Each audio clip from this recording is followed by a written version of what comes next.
Welcome to this morning's podcast of On the Corner in Marion, Kansas. We have three guests here today with us, and they are coming to talk to us about the new burn ban that was just instated from Marion County. And so at this time, I'm going to turn it over, and you guys can go. Morning. Actually, it's going to be the new burning regulations that we've had. We've had burning regulations in the past. We've made some changes with a committee from the fire chiefs of Marion County, and it was passed by the commissioners last Monday.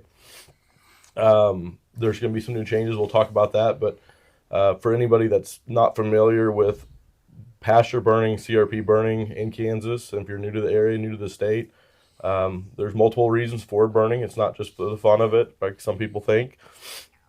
We're actually, the farmers and landowners are burning off the old grass to get in new vegetation that's higher protein base and better for the cattle. They're going to have a higher weight gain from that. The other reason is to get rid of invasive grasses or brush, and to offset that to where the grass is going to be better growing and have better moisture content after that invasive brush and material is gone.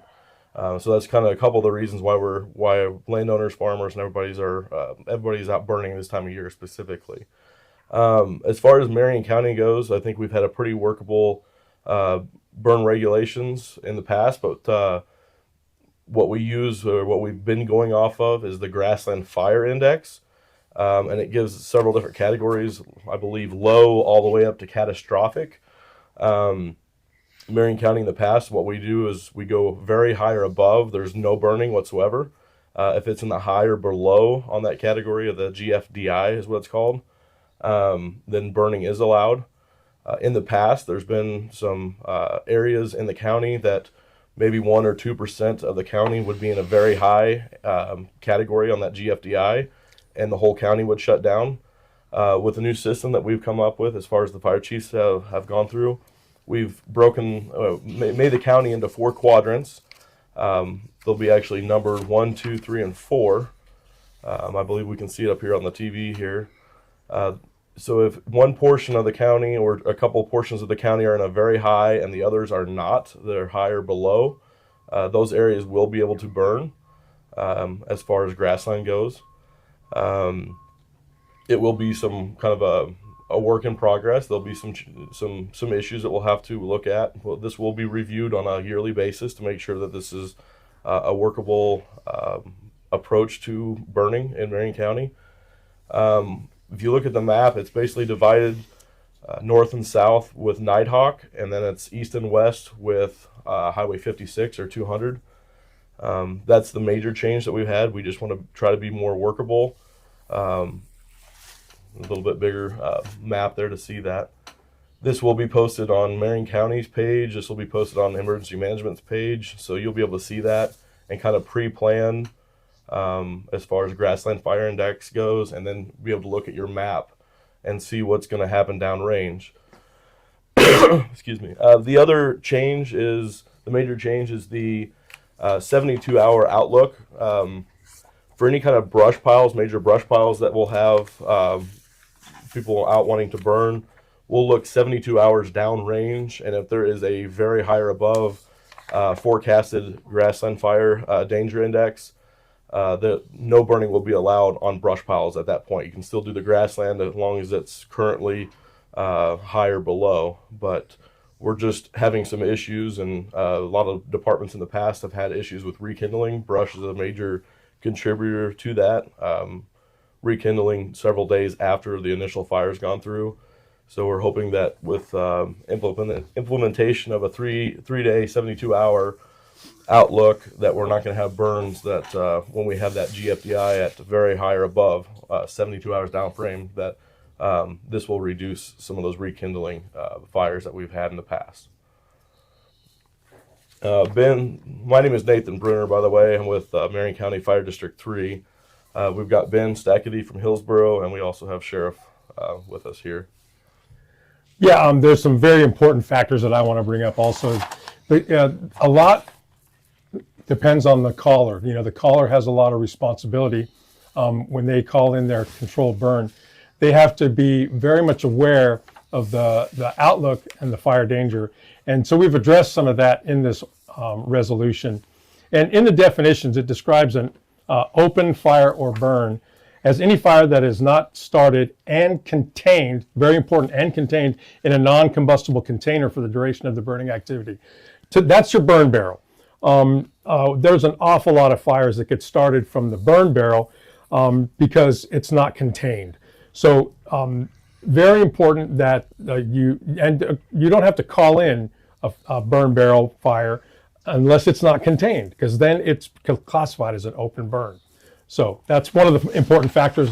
Another important factor is the caller is responsible to let dispatch know the expected or the duration of the burn. Regardless, if it's a brush pile, we're going to look 72 hours in the future. If you call in and you say, well, it's going to be, this brush pile is going to burn for a week, then they're going to look a week in the future, and maybe if there's very high or above in that time frame, you won't be allowed to burn. So very important that the caller give an accurate estimated duration of the burn. That also pertains to grass fires. If your grass fire is going to last 2 days for whatever reason, maybe you've got some fence posts or something like that that's going to burn, and they're going to last for more than 1 day, then you need to let dispatch know that duration of the burn is going to be 2 days. So there's some very important information that dispatch is going to get, which Jeff's going to touch on that here in a little bit. But I just want to stress the importance of the caller's responsibility to let dispatch know what that burn is going to look like. Obviously there's been catastrophic fires recently that have happened from just tiny little ignition sources, and we're just trying to administer that out. My name is Sheriff Jeff Sawyer. I want to touch some bases here about calling into our dispatch center. Of course, the first number you're going to call is 620-382-2144. That is our administrative line that goes to the sheriff's office. It'll contact you with a dispatcher to report your controlled burn. A couple of things I want to talk about here is the questions they're going to be asking you pertaining to your fires or to your brush fires. The first question is going to be landowner and the person responsible for the burn. That'll be the person who's calling it in, who's going to be responsible for starting the fire, and is also ultimately responsible for the extinguishing the fire. They're going to want your contact information. And we're going to get back down to the third and the fourth question that they'll probably be asking. It's kind of one and the same question. We're going to kind of combine it. It's going to be a location of the brush fire. I'm going to give you an example of if I'm burning a piece of grass at Sunflower at 140th, most people are going to say, hey, I'm burning grass at Sunflower at 140th. The dispatcher is going to then ask you for a specific area. Are you in the northeast, northwest quadrant of that intersection? And then how do I get to you? Are you going to be down in the middle? Or are you burning along the road? And then the next question they're going to be asking is the clearance distance from other fuels. And this is to make sure that there's no brush fires or brush piles along the, I'd say, the edge of the property. There are any buildings around this property that you're going to be burning that needs to be protected. That kind of helps the fire department know if they do have to respond to that area. There's possibility of a building or a house or maybe a large hay bale or maybe even some livestock in the area, I would think, too. And one of the most important things that the sheriff's office looks at is, will the fire cause smoke across a roadway? We all know that we live in Marion County. We're sectioned off into basically a square miles. So you really can't, you can't really burn across the road or burn without going across the road. So what we really look like here is we're looking at major highways, K150, US 56, 77, K15, 50 highway. Some of our heavier blacktop traveled roads, probably like Nighthawk or 13 Mile Road or Sunflower, Indigo. But need to be cautious on every road you burn and you put smoke across. If you are going to burn next to a major highway, a state highway, not only call the Marion County Sheriff's Office, I would recommend you call the Kansas Highway Patrol and let them know there's a possibility of some smoke going across the road. Even if you plan for the wind blowing it away from that, we still have times that weather's not always going to be specifically forecasted, and it can change rapidly, especially with fire growth. Fire creates its own wind, so it can do different things. So be aware for ever-changing conditions. Yeah, absolutely. Something else I'd like to touch on here is when you call the dispatcher's not making the decision, and then I think people get confused on that sometimes. They think that this is a dispatcher sitting in a room telling me that I can't burn. The dispatcher is going off the resolution. Exactly right. Going off the resolution that was created in a joint concession of fire, law, and EMS, basically saying, Right. hey, this is the way it is. We And landowners. and as well. landowners, absolutely. We allowed landowners to send in this, and I think that was probably the burning contractors. I think that's probably the most important part of this is this is a combined agreement. Yep. The other thing I wanted to kind of go back and touch base on, you see the map down here in your corner here. This is new. This is what Nathan Bruner was talking about from Ramona Fire. This is new. So this is something our dispatchers haven't worked with yet. They are aware of it, but when you look at this map, let's just use example 4 for an example here. There are multiple fire districts within quadrant 4, correct? Yeah. So the dispatcher, when you give her the information of where you're going to be burning at, she has to pull that up. Used to be it was just one big map, and now they're going to have to kind of section it off.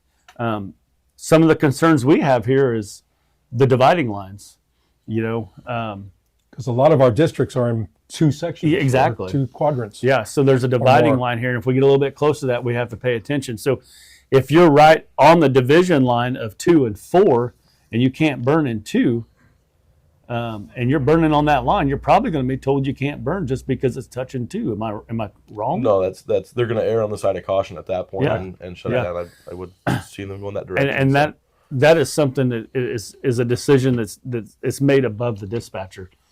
It's on the map, and so we're going to try this out.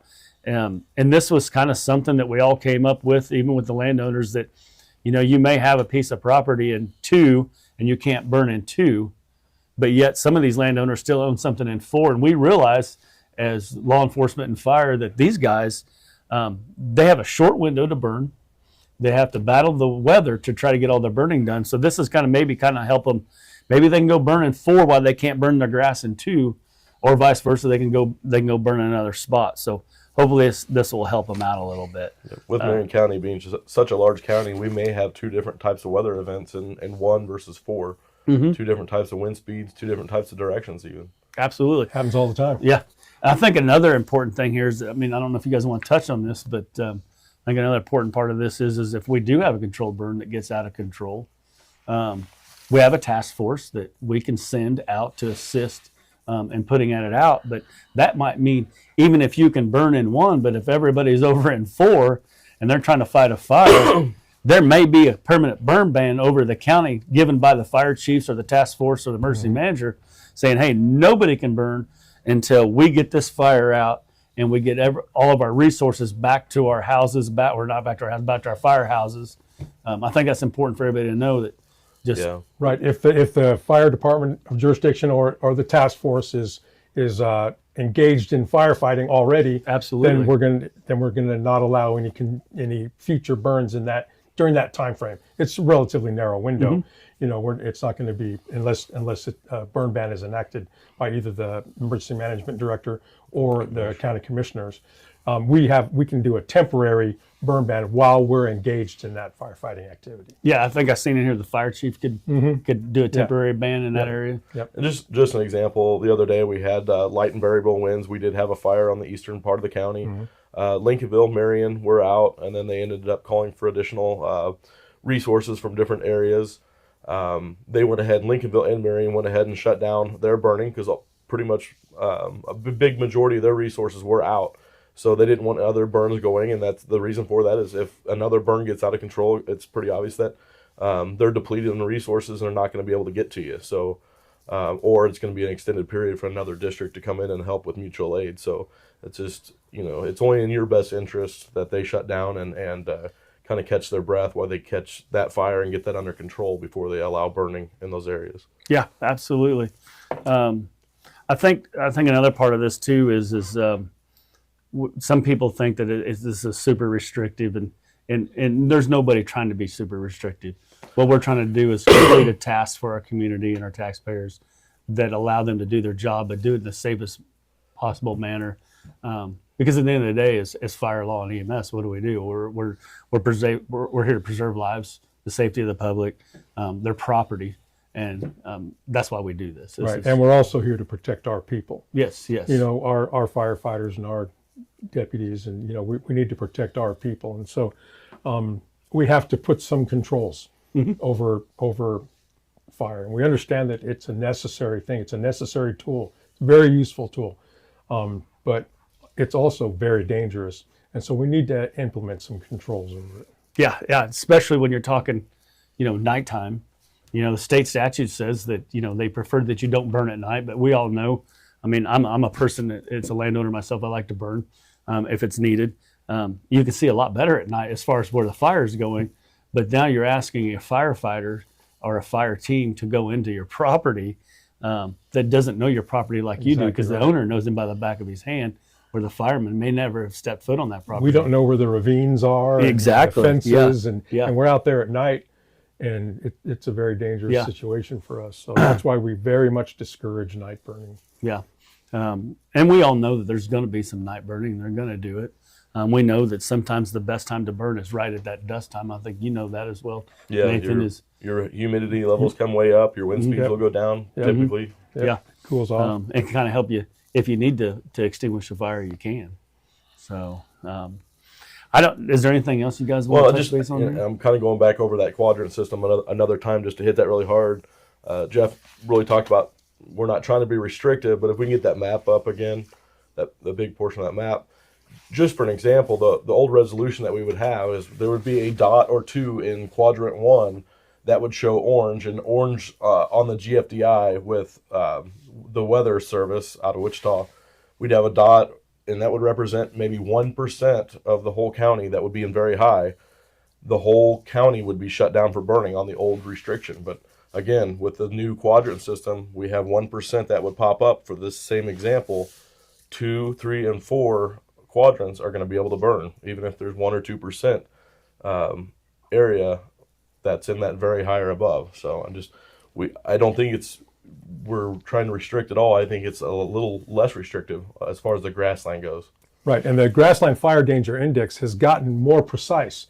It used to be the grassland fire danger index was the whole county. Yes, and they say, for Marion County, it's very high. Now it's almost section by section. Yep. And so they've gotten a lot more accurate in their forecasting. And so we're looking at that now and trying to take advantage of that and make it more possible for when it is safe to burn, to allow burning. Yeah. And we tossed around a lot of different ideas on how to break it up. Yeah, we did. We thought about districts, we thought about, all different things. And this just seemed to be the simplest and most effective. Again, if we need to revisit it, we certainly can. But this is what we're going to do for this go around. I think it's what brought that on more than anything was, I remember 3 days in a row last year that there was a tiny little orange spot down by Burns, Kansas. And you got guys calling clear over by Durham and Lehigh that want to burn, and you're telling them no, they can't burn because it's windy down over here in the bottom corner. And it's not even, there's no wind up here. And they're looking at you like you guys are crazy. Yeah. And I think the one thing to take away from this more than anything is when you're burning is common sense. Please. Common sense is probably the most prevailing protection you can take in a fire before lighting it. Is, do I have enough? Do I have enough help? Do I have enough water? A 5-gallon bucket and a wet burlap bag is not enough water to fight an acre fire, because they look at it and they say, well, I got 5 gallons of water here. I'm only burning this acre. But you got to look out past this. There's another 2,000 acres on the other side of your little acre you want to burn. So if it gets in there, did you have enough water? You didn't. And that's just a common sense tool. And that might have been good enough for Grandpa back in the day. But, conditions are changing. Mm-hmm. Yeah, Absolutely. For whatever reason, I don't know. I can't estimate what that is, but fire conditions are getting worse. And so we have to be, fires are way more aggressive than they used to be. The weather's way more aggressive than it used to be. So we have to pay close attention to that. Yes, And absolutely. and we have to be prepared. And common sense is that would be great if more common sense was exercised. When lighting fires. Yeah. And we know that a lot of guys take a lot of precautions, have equipment, have manpower, but things can just happen. Equipment can break down, weather can change, winds can change direction. Those light and variable days are really kind of hard to deal with, where they show light northeast winds and all of a sudden, because they're light and variable, your backfire could be a head fire. So don't hesitate to call a fire department. If you're getting it out of hand, call them, get them started. We can always go out there and wind changes back and we can sit out there for a little bit and figure out what's going on and make sure that you guys are safe. But don't hesitate to call. Even if you do everything right, things can happen. Right. So and let me clarify too. 99% I was just of the, getting ready of to go the there, people yeah. that burn know exactly what they're doing. We have no issues. Yeah. They're experts. They've done it for years. They know exactly what they're doing. We don't have to worry. But there is that small percentage Yes. and sometimes they're the ones that are just having a mechanical failure or help doesn't show up that was supposed to show up, or whatever it is, wind change. That's why we're here. We want to come help. If you're in trouble, we want to help, but we've got to put some controls on it, and that's what this is all about. I think that's key to realize that you're right. I think it's 95% of the people that burn in Marion County. I burn with a lot of these farmers and ranchers. They're good at what they do. Yeah. They know how to control that fire. They know what they're doing. It's like a lot of things in the world we deal with today. It's that 1% person that doesn't take the heed. But I think it's important too. Is the best insurance you can take on this fire on this new resolution is the first phone call. Absolutely. Is to make that phone call. Yep. That is the number one thing that I think as firemen, probably you guys get upset with more than anything is you're going to an out of controlled fire that somebody lit but never called it in. Because that's something else to think about too is when these controlled burns are getting called in, these fire districts are getting notified, correct? Absolutely. Yeah, you guys get notified and you kind of know what's going on in your area, which helps you guys immensely to make sure that you have the resources and the people and the manpower available to respond to that fire. Not only to mention the fact that you border another fire district, that you are the backup to that fire district. Right. So it kind of lets you know, man, we got a lot of fires out here tonight. I imagine as fire chiefs, you guys probably sit back and when you get a tone, you kind of probably do look at the weather a little bit and go, kind of what am I looking at here? Absolutely. We've looked at the weather well ahead of time. And that way too, I get calls all the time. Hey, I see smoke north of town. There's a fire. Well, no, it's a controlled burn. That's been documented. Now, if it's not called in, it's an out of control fire. We respond, and we're going to put it out. And that is a very good point too, because we get calls at the dispatch center all the time that say, I have a fire, or I'm driving down 77 highway and I see a fire at probably, let's say 240th and Wagon Wheel. That person will call in. They're not from the area. They don't know anything about burning. They don't know this is the season that we burn in. They call their dispatch center. Well, our dispatcher can go, no, I have a controlled burn at 240th and Wagon Wheel. So that's okay. But when you don't call in and somebody calls and says, I have a fire at 240th and Wagon Wheel, and it's not called in, you guys are getting paged automatically. It doesn't matter. Even if somebody went out there and lit it, am I wrong to say that fire is probably going to get put out? Yes, it will. If it was not called in, correct? That's right. Yeah. So don't be upset. I mean, that irritates me a little bit when I have a landowner who calls me and says, well, I lit this fire, and the fire department come out and put it out. And my first question to him is, did you call it in? Well, no, I didn't. Well, then they're going to put it out. That's their job. Yeah. You didn't follow the protocol. You didn't follow the resolution. That's why we have the resolution here. And that brings up the most punitive part of the resolution, is that in that event, you're likely going to get a bill from the fire department. and the charges are listed in the resolution. Yep. If you violate the resolution and the fire department gets called out, you're on the hook for the costs. And that'll be publicized here Yeah, shortly. and I think that's something we need to just discuss very briefly here. Is there is a section on the backside of the resolution that says how the punitive damages will be assessed, or what criminal charges possibly could be pressed against you, and that is something we're going to push out more to the public. I'm not going to say we're not going to do it, but I'm going to say we need to probably educate the community just a little bit more before we start assessing those fines or those damages. And I think that's something that you'll probably see a lot of in the future, in the next several weeks, is this getting pushed out to the public. Right. So they're aware of it. We can educate them. We may have a couple of town halls somewhere if we need to educate our public and let them know, because we're absolutely 100% not here to tell you can't. But we want you to do it safely. We want you to do it right. Yep. And we want, at the end of the day, we want them and us to go home safely. Yeah, and that's what we're trying to do here is, Yes. is educate the public and Yep.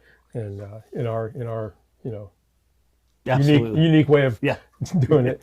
But Yeah. And there's probably still going with a new resolution. There's going to be some growing pains, and again, we're going to review that. We've already got it set for next year, 26 in January, to have a meeting and to go over what can be changed, what worked good, what didn't work, and that kind of stuff. So it's just going to be a growing pain system. There's going to be questions.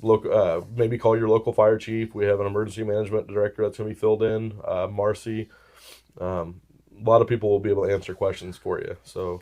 And it might seem like this was kind of pushed out kind of hasty, but it was actually in the favor of the person who wanted to burn, because we wanted to get the new resolution out there, but we wanted to get that quadrant thing out there, so we could get it under our belt for the first year. Yeah. So if somebody thinks that maybe this was a little hasty to get it shoved out put out so fast without notification of the fines and stuff.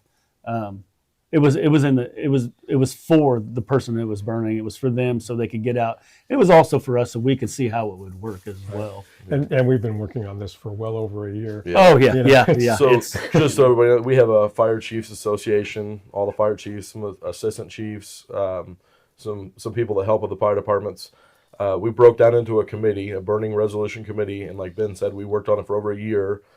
Chris Kilo from Marion, Ben from Hillsborough, myself from Marion, and representative as contractors. There's a few contractors. Landowner Chuck McClendon, Fred Sheridan. I don't know. Well, and Lester Kaiser. Kaiser. He chaired the committee. Oh, absolutely. He's a lot of the driving force behind that. Yeah. He's a remarkable man, and he's really been a lot of help with this. I didn't forget him. I saved the best for last. Well, there was many nights in the EOC or in a firehouse that. Late nights discussion over this. Yeah.